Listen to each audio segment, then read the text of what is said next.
매일 성경 묵상을 돕는 해설 가이드입니다. 안녕하세요. 묵상 코치입니다. 함께 읽고 나눌 말씀은 전도서 10장 1절에서 11절까지 말씀입니다. 지혜의 힘과 연약함이라는 주제가 다루어지고 있습니다. 전도자는 자신의 경험을 기초로 지혜의 이중성, 즉 지혜의 유익함과 무익함을 진술합니다. 지혜의 힘은 크지만 동시에 언제라도 무효화하고 파멸할 수 있기에 지혜 자체는 보존이 쉽고 영원하지도 않습니다. 전도자는 지혜자와 어리석은 자를 대조하면서 이 문제를 다루고 있습니다. 1절에서 7절 읽겠습니다. 죽은 파리들이 향기름을 악취가 나게 만드는 것 같이 적은 우매가 지혜와 존귀를 난처하게 만드느니라. 지혜자의 마음은 오른쪽에 있고 우매자의 마음은 왼쪽에 있느니라. 우매한 자는 길을 갈 때에도 지혜가 부족하여 각 사람에게 자기가 우매함을 말하느니라. 주권자가 내게 분을 일으키거든 너는 내 자리를 떠나지 말라. 공손함이 큰 허물을 용서받게 하느니라. 내가 해 아래에서 한 가지 재난을 보았노니 곧 주권자에게서 나오는 허물이라. 우매한 자가 크게 높은 지위들을 얻고 부자들이 낮은 지위에 앉는도다. 또 내가 보았노니 종들은 말을 타고 고관들은 종들처럼 땅에 걸어 다니는도다. 1절에서 4절은 바른 선택은 지혜의 척도다 라고 말합니다. 전도자는 지혜가 위협받을 수 있는 인간의 불확실한 세계를 고발하고 있습니다. 지혜가 비록 무기보다 강할지라도 작은 실수나 가오로 지혜의 힘이 발휘되지 못하기도 합니다.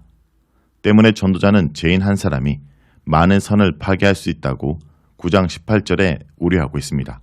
여기에서 죄인은 어리석은 선택을 한 사람입니다. 지혜를 소유한 사람들조차도 때때로 실수하여 평생 쌓은 지혜를 한순간에 망가뜨릴 수 있습니다. 비록 지혜의 힘이 강하고 위대하더라도 지혜가 한순간에 망쳐질 수 있다는 것입니다. 그래서 전도자는 바른 선택할 것을 권하고 있습니다. 지혜의 위험성, 즉 인간의 지혜란 그렇게 부서지기 쉬운 것입니다. 지혜의 힘을 부인하는 것은 아닙니다. 그는 단지 지혜는 위대한 힘과 유약성이 동시에 존재하고 있음을 상기시키고 있습니다. 전도자는 이것을 10장 1절 상반절에서 지혜를 죽은 파리가 실수로 빠져 못 쓰게 되는 값비싼 향유로 표현합니다. 아무리 값비싼 향유라 할지라도 죽은 파리 한 마리 때문에 쉽게 버려질 수 있듯이 지혜도 작은 실수나 어리석음 때문에 망쳐질 수 있는 것입니다. 2절에서 3절에서도 역시 지혜와 어리석음 사이의 바른 선택을 4절 역시 신중함이라는 생활 지혜를 충고하는 데서 읽을 수 있듯이 2절에서 4절의 내용은 바른 선택을 할 것을 말하고 있습니다. 지혜자의 행동은 조심스럽고 성공적이고 도덕적으로 올바르다는 주제는 잠언에서 자주 발견되고 있습니다. 그러므로 지혜로운 사람은 경계를 풀지 않고 바른 선택을 하는 사람입니다. 죽은 파리가 향유에 빠지지 않도록 조심스럽게 행동해야 하는 것처럼 일상생활에서 지혜로운 사람은 바른 선택을 하면서 살아야 합니다. 5절에서 7절은 현실은 모순과 부조리로 가득하다 말합니다. 세상에는 이해할 수 없는 일들로 가득합니다. 특히 하나님의 심판을 믿는 사람들에게 정의와 지혜에 대한 보상은 많은 사람들에게 희망과 선택의 기준이 되고 있습니다. 그러나 현실은 그렇지 못합니다. 전도자는 자신이 살고 있는 시대의 모순과 부조리를 고발하고 있습니다. 그는 이런 현실에 대하여 어떤 행동을 권유하는 것은 아니고 단지 고발하고 비판하는 것으로 대신하고 있습니다. 그가 세상에서 발견한 것은 재난이라 하는데 이것은 대체로 악을 히브리어로 번역한 것입니다. 이 단어는 전도자가 지혜로운 자와 어리석은 자가 차별 없이 동일하게 죽어야 한다는 사실을 세상의 악으로 표현한 것입니다. 세상의 주권자, 곧 통치자에게서 큰 제약을 발견하고 있습니다. 그 제약을 6절에서 7절에 설명하고 있는데 그것은 보상이 제대로 이루어지지 않는 모순과 부조리를 말하고 있습니다. 이 세상에서 어리석은 자가 크고 높은 자리를 차지하는 반면 부자들이 오히려 낮은 자리에 앉는 상황이 벌어지고 있습니다. 6절에서 부자라고 번역하기보다는 새 번역의 번역처럼 존귀한 사람으로 번역하면 문맥상 우매한 자가 높은 지위를 얻고 존귀한 자가 낮은 자리에 앉는다라고 말할 수 있습니다. 또한 종은 말을 타고 고관들은 땅에 걸어 다니는 상황, 이것은 정통신앙에 따르면 제대로 된 모습이 아닙니다. 전도자는 당시 젊은이들을 가르치는 교육자로서 활동했을 터인데 이런 사항을 학생들에게 설명하기가 쉽지 않았을 것입니다. 때문에 그는 묻고 물어야 했습니다. 지금 상황은 제약이라고. 전도자의 시대는 신분제가 정당한 질서로 자리를 잡았던 시대였던 만큼 이해하기 어렵습니다. 이것은 바른 세상이 아니라고 전도자는 고발하고 있는 것입니다. 8절에서 11절에 있겠습니다. 함정을 파는 자는 거기에 빠질 것이요 담을 허는 자는 뱀에게 물리리라. 돌들을 떠내는 자는 그로 말미암아 상할 것이요 나무들을 쪼개는 자는 그로 말미암아 위험을 당하리라. 철 연장이 무뎌졌는데도 나를 갈지 아니하면 힘이 더 드느니라. 오직 지혜는 성공하기에 유익하니라. 주술을 베풀기 전에 뱀에게 물렸으면 술객은 소용이 없느니라. 8절에서 11절은 지혜도 위험에 빠질 수 있음을 말합니다. 전도자는 지혜의 유학성에 대한 신뢰를 담은 일련의 다른 예들을 연속적으로 소개하고 있습니다. 8절 상황은 구덩이를 파다가 실수로 빠질 수 있는 것처럼 지혜롭고 부지런한 사람도 위험에 빠질 수 있음을 보여줍니다. 다시 벽을 허물 때 일어날 수 있는 상황을 또 다른 예로 들고 있습니다. 벽을 허물던 사람이 거기에 숨어있던 뱀을 실수로 건드려 물릴 수 있는 경우입니다. 그런 점에서 8절의 뱀과 벽 역시 모두 위험을 내포한 실제 가능한 상황이며 벽을 허무는 사람 역시 그가 비록 벽을 허무는 건축 전문가라 하더라도 위험은 언제나 내재되어 있습니다. 그러므로 8절의 두 가지 신뢰 모두 궁극적으로는 지혜의 유학성을 말하기 위한 것입니다. 다시 9절에서 행동과 예기치 않은 결과가 묘사되어 있습니다.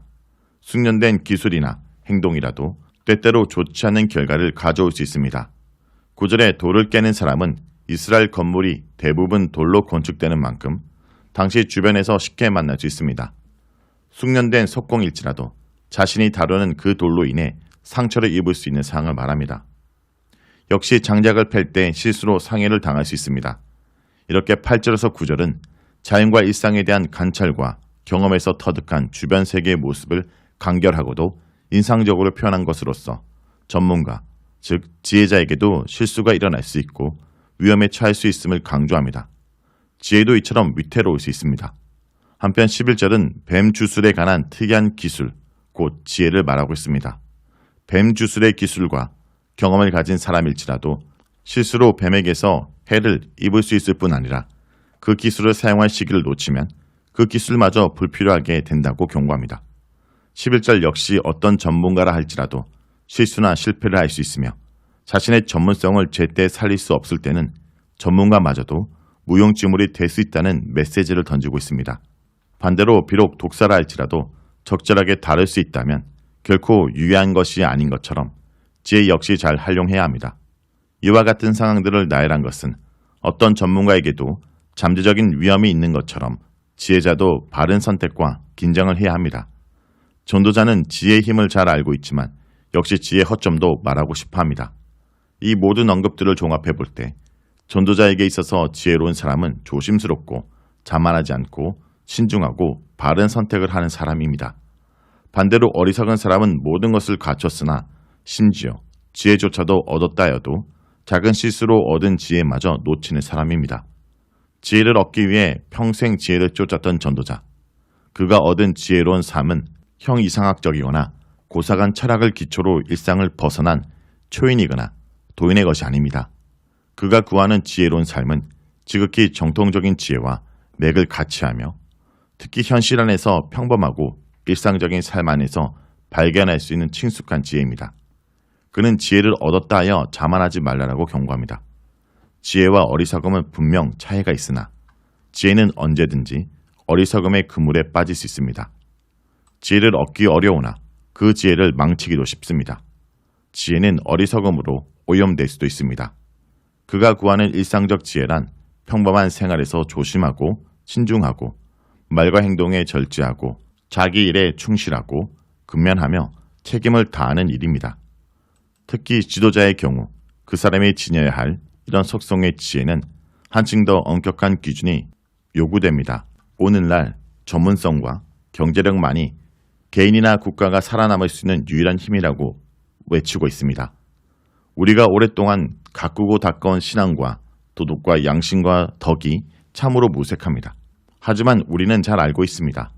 하나님 없는 풍요, 지혜 없는 지성과 도덕 없는 경쟁력이 가져올 끔찍한 결과를 알고 있습니다. 참으로 전도자가 본문에서 요구하고 있는 평범한 기독교적 지혜와 기독교적 윤리가 새롭게 우리 모두에게 긴급하게 요청됩니다. 이런 점에서 전도자는 참 지혜자입니다. 자, 여기까지가 전도서 10장 1절에서 11절까지 말씀입니다. 오늘 말씀을 통해 우리는 무엇을 묵상하고 적용해야 할까요? 하나님의 공의가 변함없기에 오늘도 하나님께 지혜를 구하며 악과 선을 분별해야 합니다. 세상에는 때때로 부당한 일들이 벌어질 수 있습니다. 하나님의 지혜를 구하지 않는 인간의 우매한 권력이 세상을 지배하고 있기 때문입니다. 이로 인해 부정한 이득을 보는 사람이 있고 억울하게 손해를 보는 사람들도 많습니다. 하지만 하나님의 공의는 변함없고 그분의 심판은 한치도 오차가 없습니다. 그러므로 어리석은 자처럼 잠깐의 부당한 유익을 위해 세상의 이치를 따르지 말고 불변하시는 하나님의 지혜를 쫓아 살아야 할 것입니다.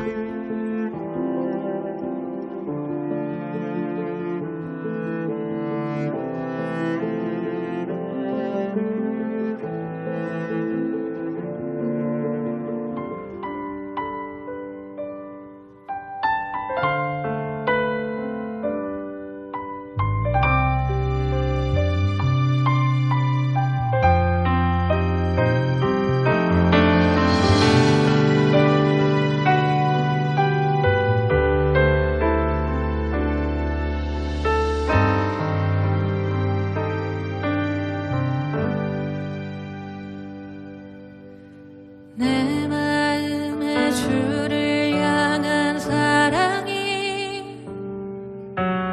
나의 마른 주가 지신 진리로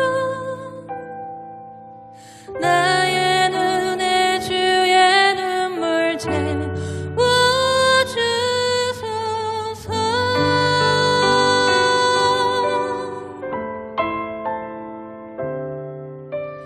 내 입술에 찬양의 향기가 두 손에는 주를 닮은 섬김이 나의 삶에 주의 은정 남게 하소서. 아멘. 하나님의 사랑이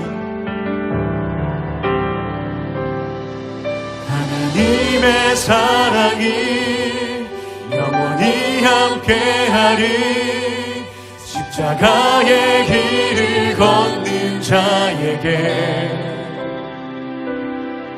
순교자의 삶을 사는 이에게 조롱하는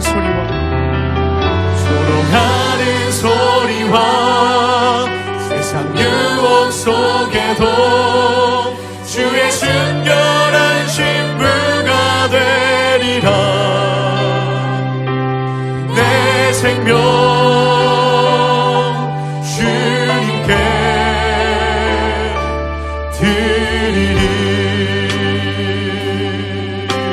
아멘. 내 마음에 주를 향한 사랑이 내 마음에 주를 향한 사랑이 나의 말에 주가 주신 진리로 나의 눈에 주의 눈물 채워주소서.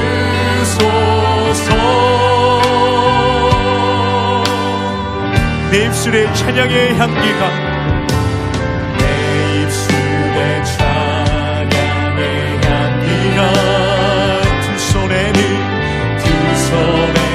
주를 닮은 섬김이 나의 삶에 주의 흔적 남게 하소서. 하나님의 사랑이 영원히 함께하리.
우리에게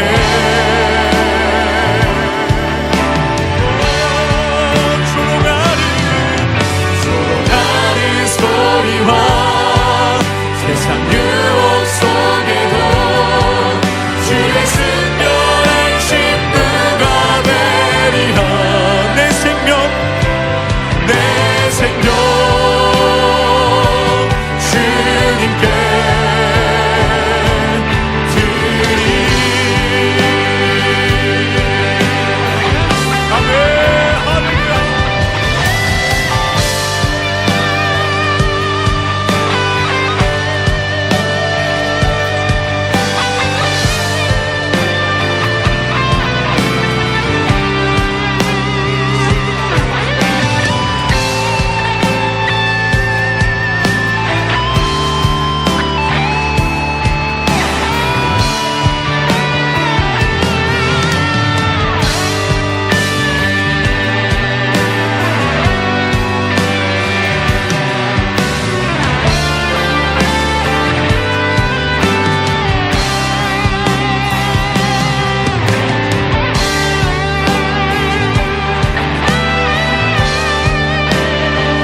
마지막으로 고백하며 나아갑니다. 하나님의 사랑이 영원히 함께하리. 할렐루야. 하나님의 사랑이 영원히 함께하리. 십자가의 길을 걷는 자에게 순교자의 삶을 사는 이에게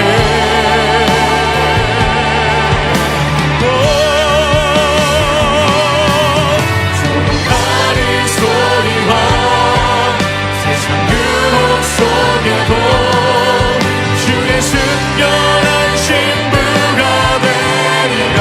내 생명 주님께 내 생명 주님께 내 생명